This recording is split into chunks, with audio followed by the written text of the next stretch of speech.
Dalam dunia bisnis, keputusan terbesar jarang dibuat dalam suasana ramai.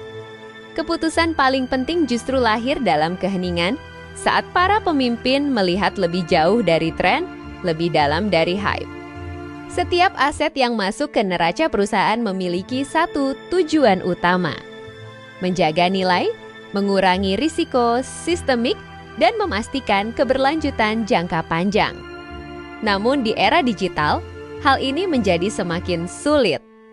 Banyak aset lahir dari narasi, bukan dari penggunaan nyata. Banyak token bergerak cepat, tetapi tidak menopang sistem apapun. Di tengah kondisi inilah Terlink dibangun. Interlink tidak dimulai sebagai proyek spekulasi.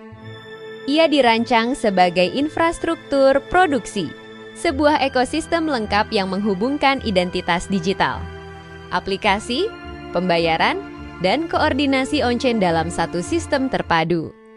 Setiap komponen saling terhubung. EID memastikan identitas manusia yang nyata. Interlink membuka akses ke berbagai layanan. Developer tools memungkinkan aplikasi berkembang. Wallet, exchange, dan Interlink Chain menjadi tulang punggung transaksi dan koordinasi. Bagi bisnis, ini berarti satu hal penting. Interlink token tidak bergantung pada satu use case, melainkan tertanam di seluruh sistem yang terus beroperasi dan berkembang. Namun infrastruktur saja tidak cukup tanpa manusia. Interlink dibangun di atas jaringan manusia nyata, bukan sekadar alamat wallet atau besaran modal. Jutaan pengguna aktif sudah berpartisipasi, berinteraksi, dan menggunakan ekosistem ini dalam aktivitas sehari-hari. Setiap ponsel yang terhubung memperkuat jaringan. Setiap identitas yang diverifikasi menambah nilai. Dan setiap aktivitas menciptakan efek jaringan yang terus bertumbuh secara organik. Inilah perbedaan mendasar Interlink. Pertumbuhan tidak didorong oleh spekulasi, tetapi oleh partisipasi manusia. Di dalam ekosistem ini, Interlink Token memiliki peran yang jelas. Ia mengalir sebagai medium koordinasi, digunakan, disimpan, dan diamankan sebagai bagian dari sistem yang hidup. Bagi bisnis, ini bukan soal membeli cerita masa depan. Ini adalah eksposur terhadap infrastruktur yang sudah berjalan hari ini. Kepercayaan institusional memperkuat fondasi tersebut. Interlink dipercaya oleh institusi seperti NIST, Google, NWSI, Polymerk, sebuah sinyal bahwa sistem ini dibangun dengan standar keamanan, kepatuhan, dan kesiapan operasional tingkat institusi.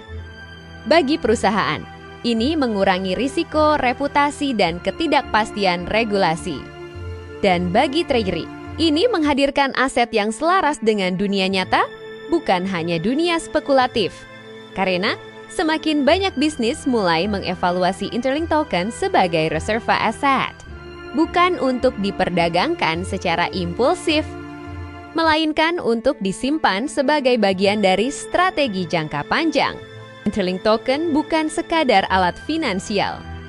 Ia adalah representasi dari sebuah jaringan manusia global, infrastruktur digital yang matang, dan kepercayaan institusional yang terus tumbuh.